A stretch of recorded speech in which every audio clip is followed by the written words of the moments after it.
안녕하세요. 맘땡입니다. 오늘은 2024학년도 개인 면접에서 알아야 될 시사가 무엇인지 사탐 방송 들어가도록 하겠습니다. 첫 번째로는 실업급여 논쟁입니다.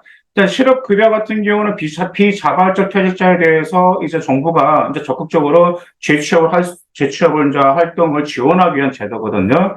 이것은 퇴직자 18개월간 180일 이상 피보험자로 근무하다가 어떤 이제 비자발적 사유로 일단 실직한다라든지 할 때 또 근로의 의사와 능력을 가지고 적극적으로 재취업을 하는 사람에게만 주는 겁니다. 그래서 이걸 받기 위해서는요, 본인이 어디에도 이렇게 취업 지원서를 썼다라는 거, 이런 점들 같은 경우가 좀 증명서를 제출해야 될 필요가 있었습니다.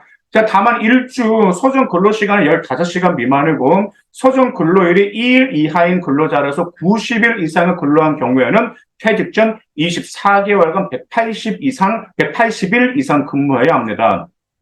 근데 지금 실업급여가 논쟁이 되고 있는 이유가 무엇이냐면 구직자의 취업 의지를 살리기 위한 목표인데 오히려 취업 의지를 꺾고 있다는 비판이 나온 이유로 폐지가 지금 논의가 되고 있는 거죠. 더구나 부정수급자도 나오고 심지어 10억 실업급여를 받는 도중에 최근 뉴스에 나왔죠. 해외 여행도 가고 명품 선글라스도 명품 가방도 사고 이런 식으로 사치를 즐기고 있는 사람도 있어서 폐지가 논의가 되고 있습니다.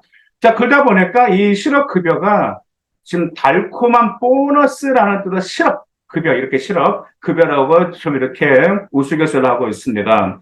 일단 2024년 5월부터는 조건이 매우 깐깐해졌습니다. 실업으로 인해서 구직 활동을 제대로 하지 않고 반복적으로 받는 신청자가 늘어나면서 실업급여 지급 인정 기준은 강화하고 있기 때문에 이 점 기억해 두시기 바라겠습니다.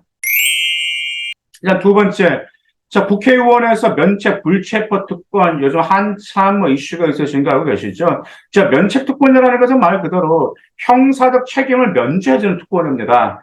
이제 헌법 제45조에 따르면 이런 게 있어요. 국회의원이 본회의 또는 위원회에서 행한 발언이 설사 제3자의 명예를 해치는 경우가 있더라도 형사상의 책임은 물론 민사상의 책임도 지지 않는다라는 게 있고, 이제 불체포 특권은 무엇이냐면 현재 국회의원의 회계 중에 국회가 동의하지 않는 한 체포되지 않고요.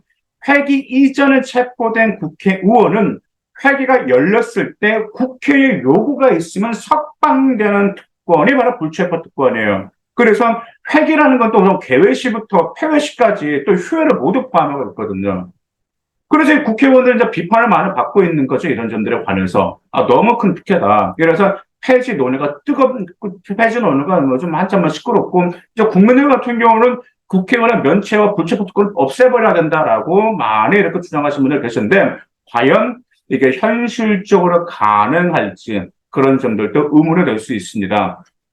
일단 세 번째, 이거 절대 빠지지 않겠죠. 바로 후쿠시마 오염수 방류 논란입니다.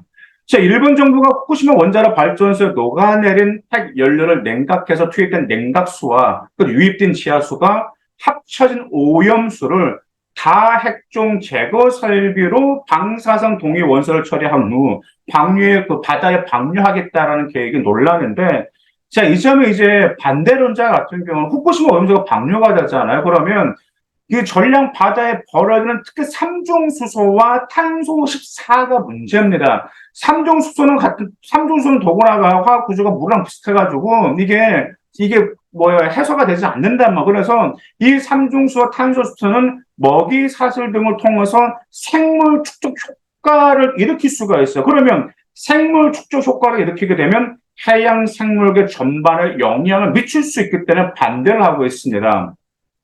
그래서 IAEA 사무총장은 더구나 기자회견을 또 이렇게 가졌죠. 도쿄 전략 계획대로 된다면 생태계에 미치는 방사능 영향은 더구나 미미할 것이라고 밝혔습니다. 근데 이게 너무나 이때 그 사무총장이 그러면서 자기들에게는 좀 책임 전가하지 말라라는 뉘앙식이 좀 약간 좀 문제가 있었죠.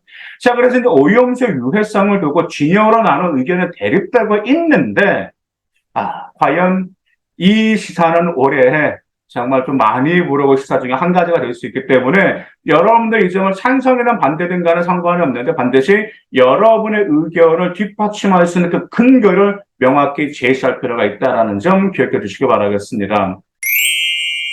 자, 그 다음에 지금 올해 정말 지구 온난화가 매우 심각하죠. 지구 온난화란 말이 사라지고 이제 어떤 세상이죠? 지구 열대화라는 말이 지금 뉴스에 등장했습니다.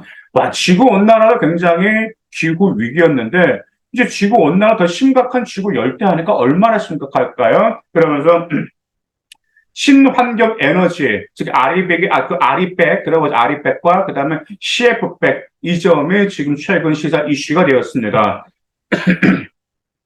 자, 아리백이라는 것은 이제 2022년 때도 좀, 그때 선거 때 좀 약간 좀 토론으로 화제가 된 에너지 전략이었었죠.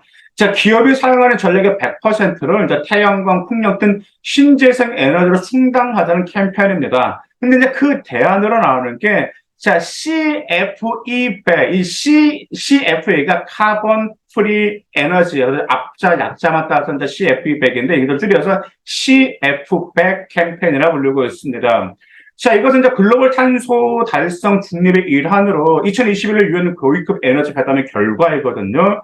그래서 2023년도에 들어서 이제 대한민국 정부도 대한상공회의소와 같이 이 CF백으로 방향을 돌리고 있습니다. 근데 이제 문제는 이제 주요 관심사가 CF백의 현실성 떨어지는 아리백을 대체하는 새로운 국제 표준이 될 가능성이 높아요. 이게 어느 정도로 지구 온난화와 지구 열대화에 좀 더 효율적인 것인지 이 점에 대해서 여러분들이 좀 깊이 조사한다면 효율적으로 시사를 여러분들이 거기에 답변하실 수 있을 겁니다. 그래서 오늘 시사 같은 경우는 정말 뜨거운 이슈죠. 뜨거운 시사 이슈였었고 그 다음에 학과별로 나올 수 있는 시사이기 때문에 잘 준비해 두시기 바라겠습니다. 감사합니다.